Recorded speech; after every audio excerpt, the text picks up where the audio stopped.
안녕하십니까. 현대투자연구소 송지호입니다. 지금 시장은 월가의 격언대로라면 비관을 넘어섰죠. 비관을 넘어서 절망감이 지배하는 것 같고요. 그 한편으로 희망적으로 좀 더 세부적으로 본다면 절망감이 어떤 그 거의 끝자락이 아닌가 생각이 됩니다.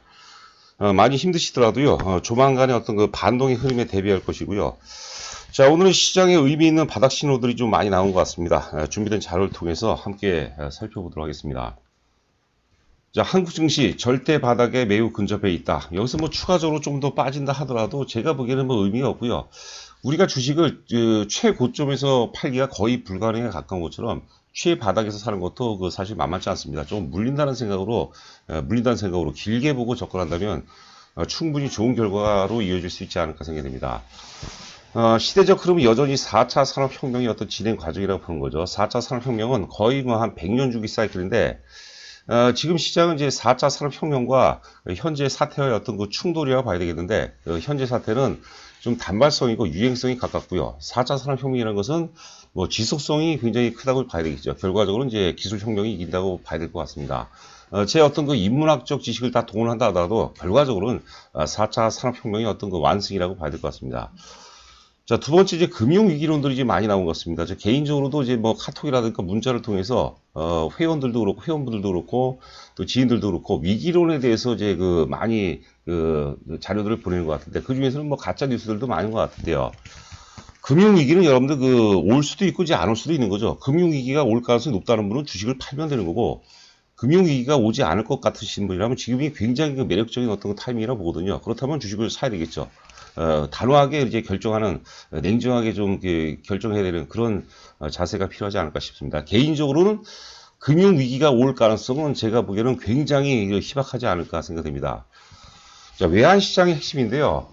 제가 이제 그 유튜브 방송 속에서 혹은 이제 그 외부 강연에 우리 회원분들한테도 많이 말씀드린 게 지금 이제 글로벌 금융시장의 메커니즘을 보면 가장 상위가 이제 외환시장, 두 번째가 채권시장, 그 세 번째가 이제 주식시장, 원자재시장. 주식시장하고 원자재시장은 좀 뭐 어떤 우선순위가 뭐 어떨지 모르겠는데 여하튼간 주식 다음에 이제 원자재, 그 다음에 이제 한 부동산 시장 정도로 봐야 되겠는데 결국은 주식시장은 그 외환시장에 수렴할 수밖에 없다고 보는 거죠. 지금 증권시장, 주식시장은 굉장히 요동을 치고 있죠. 오늘도 뭐 대폭락을 보이고 있는데 그 외환시장은 상대적으로 굉장히 안정세를 보이고 있습니다. 제가 이제 잠시 후에 자료를 통해서 좀 말씀드리도록 하겠는데요. 그렇다면 결국은 증권시장은 다시 이제 외환시장을 찾아갈 가능성이 높고요. 외환시장은 나름대로 물론 이제 오늘 이제 그 환율이 이제 많이 오르긴 했지만 외환시장은 나름대로 이성이 지배하는 시장이라 보겠고요. 주식시장은 감성 혹은 이제 공포가 좀 많이 지배하는 것 같아서 우리가 흔히들 이제 과매도라고 이제 많이 하는데 과매도가 굉장히 좀 심화되고 있는 그런 상황이 아닌가 싶습니다. 자, 그리고 이제 1차적으로는 이제 우리가 그 총론으로 본다면 이제 그 4차 산업혁명과 현 사태와의 어떤 충돌이라고 얘기고요. 강론으로 들어간다면 지금 이제 미국하고 이제 중국과 무역전쟁 시점하고 지금 현 사태 시점하고 외환시장을 통해서 우리가 분석해 볼 필요가 있을 것 같아요. 제가 이제 어제 방송에서도 지금 그 달러화 대비 지금 원화가 1223원이 예전에 그 작년 8월 6일 날 그 미국과 중국 간의 무역전쟁이 최악의 시점이었거든요. 그 시점을 이제 넘어서게 되면 뭐 나름대로 위기라고 얘기할 수 있는데 지금 외환시장 보면 아직까지는 그 가격대 한참 아래에 있어요. 증권시장은 이미 붕괴를 했거든요. 그렇다면 시장은 자그마한 어떤 그 계기가 마련이 된다면 상당 부분 이제 좋은 흐름이 예상이 되지 않나 싶습니다. 뭐 이것도 이제 잠시 후에 자료를 보도록 하겠지만 저는 오늘 그 트럼프의 어떤 그 기자회견을 오늘 관심 있게 봤는데 트럼프 기자회견 하자마자 주가가 크게 오르다가 10시서부터 기자회견했죠. 잠시 후에 우리가 한번 분봉을 보도록 하겠습니다. 그리고 그 기자회견 끝날 무렵에 대상투를 줬어요. 분봉상. 제가 원래 이제 그 장중에도 시세를 잘 안 보거든요. 저는 그런 시간에 신문을 보거나 혹은 책을 읽는 경우가 굉장히 많거든요. 그런데 오늘은 제가 유심히 관찰해 봤는데 그 시점이 그 상당 부분 어떤 그 절대 바닥에 근접한 그런 상황이 아닌가 이렇게 생각이 됩니다. 자, 아울러서 이제 그 뭐 외환시장 우리가 좀 더 구체적으로 살펴보도록 하겠고요. 중국 증시는 이제 그 최후의 어떤 보루라고 말씀드렸죠. 오늘도 중국 증시는 상해 종합은 나름대로 견조하게 마감이 된 것 같아요. 그리고 인버스도 이제 그 감정이 많이 개입되기 때문에 상당히 의미 있는 지표인 것 같고요. 외국인 매매 동향도 굉장히 중요합니다. 이게 사실 외국인 매매가 결과적으로 외국인들이 지금 매도하기 때문에 많이 빠졌다고 보는 거죠. 뭐 결자 해지 논리대로 외국인들이 만약에 순매수를 전환한다면 상당히 또 의미 있는 신호가 나올 것 같은데, 외국인 매매 흐름이죠. 방향성이 굉장히 중요한 거죠. 이 주식은 여러분들 방향성입니다. 방향성이 오늘 뭐 제법 매도를 했지만 일단은 그 월요일 있죠. 월요일날 1조 3천억 순매도 사상 최대 매도 시점이 저는 이제 외국인 매도의 정점이라고 보는 거죠. 정점. 그리고 이제 한 그 과거 이제 작년 11월 살인가 그랬죠. 11월 살에 보시면은 한 6일 정도 7일 만에 사실 본격적으로 이제 상승 전환되는 그런 구간이었거든요. 그런 것들도 우리가 한번 자세히 살펴볼 필요가 있지 않나 생각됩니다. 제가 무조건 유리하게 매수 쪽으로 얘기하는 게 아니고요. 객관적으로 나름대로 이제 파악을 하는 겁니다. 그리고 지금 이유가 어떻든 간에 시장은 굉장히 이제 매력적이라고 보는 거죠. 하여튼 그 아래 이제 그 믿는 것은 외환시장, 그리고 중증시, 그리고 인버스, 외국인 매매. 하여튼 외국인 매도가 많이 상당부분 이제 둔화되거나 혹은 이제 순매수로 전환되는 시점이 굉장히 의미 있는 어떤 흐름이 나올 수 있지 않을까 생각되고요. 자, 그리고 제가 이탈리아 시장에 주목하라고 그러는데, 제가 그 오늘 그 HTS 보니까 제 HTS는 이란 시장은 없는 것 같아요. 그 이탈리아 시장의 지금 현재 국면이 어제 그래도 좀 강보합으로 마무리가 됐죠. 뭐 지금 미국 시장이 폭락하고 어쩌고 그런데도 불구하고 이탈리아 시장 같은 경우는 먼저 빠졌고 어제 같은 경우는 강보합으로 마무리가 됐는데, 저는 이탈리아의 현재와 그리고 상해 종합주가지수의 2월 4일 시점하고 거의 일치한다고 봅니다. 최악의 어떤 그 절정 구간을 통과했다고 그런 거죠. 즉, 셀링 클라이막스, 매도의 극점을 통과했기 때문에 밑에서 이제 매도할 세력이 팔 만큼 다 팔았다는 거죠. 매도세가 이제 소멸됐기 때문에 여기서 작은 계기만 주어진다면 이탈리아 증시도 이제 그 가파르게 좀 회복될 가능성이 높지 않을까 생각됩니다. 지금 이제 그 신문을 보고 뭐 여러 가지 자료들을 보면은요, 그 경제학자들 얘기가 굉장히 많이 나오는데, 뭐 신문, 우리가 어떤 그 매체의 특성이 뭐냐면, 사실 그 주가가 이제 그 지금 하락 추세로 전환되면서 계속해서 자극적인 어떤 기사들이 많이 나오는 것 같고요. 아주 그 세계 유명의 경제학자들, 뭐 노벨 경제학상 받은 사람들, 이런 얘기들 많이 나오거든요. 대표적인 게 이제 루비니 교수 같은 경우 그러는데요. 여러분들 그 지금 시장은요, 경제학 박사학위 한 500개를 갖고 있어도 설명이 안 되는 거예요. 제가 아는 한, 제가 예전에 한 15년 그 정도쯤에 그 경제학자들 중에서 경제학자들 한 100명 정도를 100명 정도 통계를 통해서 주식 투자를 했던 경제학자들 100명 통계가 되겠죠. 그 사람들 과연 주식 투자에서 성공했느냐, 안 했느냐, 그런 그 책이 있었어요. 제가 이제 책 제목은 좀 까먹었는데, 재미있는 것은 뭐냐면, 100명 중에서 98명은 다 실패했어요. 왜냐면, 경제학이라는 건 사실 그 유기체거든요. 그런데 경제학자들의 그 단점이 뭐냐면, 자기 어떤 이론을 정해놔요. 어떤 프레임을 정해놓고, 외부 어떤 그 대외적인 상황을 자기 어떤 그 프레임에 갖춰놓으려고 하기 때문에 맞출 수가 없는 거죠. 그 두 명이 크게 성공했죠. 한 명이 이제 그 존 메이나드 케인즈죠. 케인즈. 그리고 그 리카르도입니다. 비교 생산 비서를 만든 그 리카르도인데, 두 명은 주식에서 크게 성공했다고 그러죠. 그러니까 이 주식 투자라는 것은 경제 논리로 설명되는 게 아니에요. 심리적인 요인이 굉장히 많죠. 심리, 역사, 철학, 이런 요소들이, 인문학적 요소들이 굉장히 중요하지 않는가 싶습니다. 지금 사실 주식을 매도하는 것은 제가 보기에는 어떤 그 일고의 가치도 없다. 다시 한번 제가 강조해드리고요. 본능의 중시라고, 부자가 되는 본능, 그리고 직관, 이런 요소들이 상당히 중요하지 않나 생각됩니다. 자, 좀 빨리 진행하도록 하겠습니다. 제가 이제 앞에, 자, 신문 기사를 한번 보도록 하죠. 질병이 경제를 위기에 빠뜨려. 뭐, 이처럼 특정 질병이 뭐, 세계적으로 창궐한 경우 경제에 미치는 영향은 엄청나다. 예를 들어서 이제 2018년도 사태, 하여튼 그 20대, 40대 수백만 명이 목숨을 뺏었고, 뭐 또 홍콩 어떤 그 사태 이런 것들도 뭐 비슷한 사례다 이런 얘기가 나왔고요. 수많은 사람이 좁은 도시에 밀집된 형태로 살고 있는 데다 교통 및 운송수단의 발달로 인해서 질병이 더욱더 이제 심화가 된다는 얘기고요. 뭐 세계은행이 지난해 발표한 질병 자료에 따르면 하여튼 뭐 이런 얘기가 나오죠. 7,100만 명이 목숨을 앗아가고 뭐 좀 이런 게 나오는데 이게 여러분들 어떤 자료인 것 같아요? 이게 제가 아래 그 조그맣게 지금 그 캡처를 잡아놨는데 2009년도 4월 달에 나온 거예요. 2009년도 4월 달이면 2009년도 3월 달에 사태가 터졌죠. 그리고 주가는 여러분들 그 이후에 급등을 해버렸어요. 코스피 기준으로 따지면 1000포인트 아래서 2000까지 다이렉트로 올라갔습니다. 지금 이제 제 이 기사가 뭐냐면 이 기사가 현재 기사하고 제가 보기에는 뭐 토시까지는 아니더라도 거의 똑같아요. 항상 위기는 동일한 거죠. 위기를 팔아먹는 그런 어떤 집단들이 있는 거죠. 그 위기를 통해서 이득을 얻는 집단이죠. 그런 어떤 논리에, 왜곡된 논리에 우리가 매몰돼서는 안 되는 겁니다. 물론 그 제 얘기가 100% 아니더라도 하여튼 우리가 그 중심을, 밸런스를 잘 맞춰가면서 우리가 그 해석을 해야 되겠죠, 정보를. 자, A 구간은 이제 2003년도 사태고요. B 구간에 제가 말씀드린 게 B 구간이죠. 2003년도 3월 달에 사태가 터지면서 그 직후에 주가가 오히려 급등을 했어요. 최근 어떻습니까? 미중 간의 무역 전쟁이면서 우리나라 증시 같은 경우는 2년 연속 빠졌거든요. 빠진 상태에서 이제 한 번 더 오를까 한번 시도를 한 상태에서 이번 사태를 맞게 되는데요. 저는 지금 사태가 꼭 A 구간이라든가 B 구간을 일치하는 건 아니지만 상당 부분 유사한 그런 어떤 경기 어떤 구간이라고 이제 보는 거죠.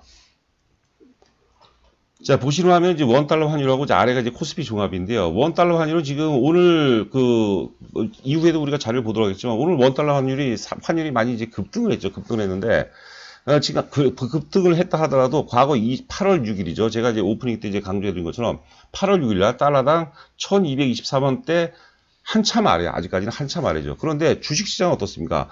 그 가격들을 깨고 내려왔죠. 예?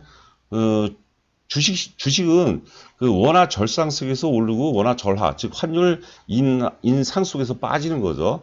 이게 뭡니까? 외환시장 대비해서 주식시장이 굉장히 감정적인 거죠. 공포심리. 그러면 이 공포심리만 어느 정도만 이제 해소를 해주고 제거를 해준다면 주가가 이제 바로 단기적으로 급격하게 상승 전환될 가능성이 없다는 거죠. 왜냐하면 외환시장이 주식시장의 상위 구조이기 때문에 결국 주식시장은 외환시장을 따라갈 수밖에 없다는 거죠. 이거는 제가 30년 동안 연구한 거죠. 그리고 전문가들도 사실 그 환율과 주가의 어떤 메커니즘 이런 과정에 대해서 요즘에는 이제 많이 얘기하는 것 같아요.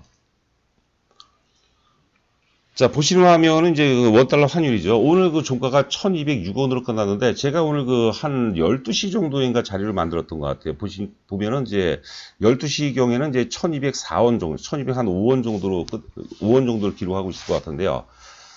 앞에 이제 8월 6일 고점이죠. 달러당 1223원, 23원은 미국과 중국 간의 무역전쟁과의 싸움인데요. 이게 좀 시간이 좀 걸리는 내용인데, 여하튼 간에 앞서 제가 1차적으로 이제 4차 산업혁명과 지금 이번 사태와의 어떤 현 사태와의 충돌이라고 얘기했고요. 2차적으로는 지금 미국과 중국 간의 어떤 악재가 큰지, 무역전쟁의 악재가 큰지, 현 사태 악재가 큰지 한번 비교해보자는 거죠.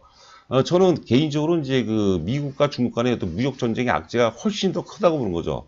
과거 우리가 1985년도에 플라자협이 있었죠. 플라자협이 전까지만 해도 일본이 글로벌 시장에서 승승장구했어요. 말 그대로 팍스 어떤 재팬을 꿈꾸었었거든요. 그런데 플라자 협의 이후에 미국과 어떤 일본 간의 충돌이 일본이 꼬랑지를 내리면서 장기 어떤 불황의 출발점이라고 이제 봐야 되는 거죠. 그 악재는 어떤 역사적인 어떤 악재라고 봐야 될 것 같아요. 그렇죠. 그런데 이번 악재는 어떻습니까? 이번 악재는 유행성이고 단번적인 악재일 가능성이 높겠죠. 그렇기 때문에 제가 보기에는 1224원 정도, 1224원, 3원, 달러당 원환율 1223원을 돌파할 가능성 상당히 희박하지 않을까. 그렇다면 오늘 혹은 내일 정도 빠진다면 거의 저점이 아닐까 싶고요. 만약에 추가적으로 하락한다 하더라도 여기서 물린 것은 물리는 게 아니죠. 굉장히 어떤 적절한 타이밍이라고 이제 보는 거죠. 자, 보시는 자료는 이제 코덱스 200 선물 인버스 2입니다. 이거는 이제, 레버리지가 2배가 적용이 되기 때문에 굉장히 강렬하게 올라가는 건데요. 이것도 제가 오늘 장중 한 1시 정도에 만들었던 자료인 것 같은데요. 보면은, 대량 거래가 터집니다. 대량 거래. 2억 주 넘게 이제 대량 거래가 터지는데, 앞서 얘기한 대로 원달러 환율 봤죠. 8월 6일 고점하고 거의 일치하는 모습인데, 대량 거래가 터지고, 그 다음에 위에 이제 꼬리를 크게 달았기 때문에, 결과적으로 이제 방향성이 이제 그동안에 이제 상승해서 하락으로 전환될 가능성이 높지 않을까 싶고요. 굳이 우리가 파동 노드로 본다면 이제 화살표가 보이실지 모르겠는데 보이는 것 같아요. 1파동, 2파동, 3파동, 4파동, 마지막 5파동의 거래 상투가 터졌기 때문에 여기서 다시 추가적으로 상승할 가능성, 인버스기 때문에 상승한다는 것은 주가가 빠진다는 것이고, 만약 하락으로 전환된다면 주가가 이제 오른다는 것을 의미하죠. 앞서도 말씀드렸다시피 대략적으로 한 8,700원, 코덱스 200 선물 인버스 2로 봤을 때 8,700원 혹은 8,750원 정도 그 선은 미국과 중국과의 어떤 무역전쟁의 싸움이라는 역사적인 어떤 사건입니다. 어떤 시대적 흐름이라기보다는 우리 TK도, 죄송합니다. 제가 좀 까먹었는데 여하튼 간에 그 시점을 현재 어떤 현 사태가 돌파할 가능성은 제가 보기에는 좀 낮지 않나 싶어요. 단지 이제 주식시장은 지금 어떤 공포 심리가 작용하기 때문에 외환시장보다 하부 구조이기 때문에 하부 구조인 상태에서 공포 심리가 작용하기 때문에 상당히 어떤 과매도, 우리가 역버블이라고 하죠. 버블로 올라가고, 주식은 이제 버블로 올라가고 역버블로 이제 꺼지는 거죠. 그런 상황이 아닌가 생각됩니다. 자, 요거는 제가 이제 분봉으로 봤습니다. 그 코덱스 200 선물 인버스 2, 트럼프 연설이 이제 10시부터 시작하면서 주가가 이제 기대감으로 가파르게 올라갔다가 10시 한 30분 정도에 대량 거래가 터져, 물량 상투가 터져, 분봉입니다. 그래서 트럼프 연설에 따른 실망 매물이 이제 터지기 시작하는 거죠. 그러면서 주가가 이제 폭락을 하기 시작한 거죠. 인버스기 때문에 이제 거꾸로 해석이 되겠죠. 이거는 이제 연설이 시작하면서 주가가 이제 빠지기 시작한 거고, 그 다음에 이제, 빠지기 시작한 거고, 트럼프 연설이 이제 이거 오른 거죠. 오르고, 이제 트럼프 연설, 기대감으로 오른 거고, 트럼프 연설이 이제 트럼프 연설에 대한 어떤 실망매가 나오면서 주가가 이제 하락하기 시작한 거죠. 아, 죄송합니다. 거꾸로입니다. 인버스기 때문에. 제가 좀 헷갈리네요. 그래서 트럼프 연설에 따른 실망매 때문에 주가가 어떤 상승의 정점 정도로 확인하지 않았나. 그게 바로 이제 8,575원이었습니다.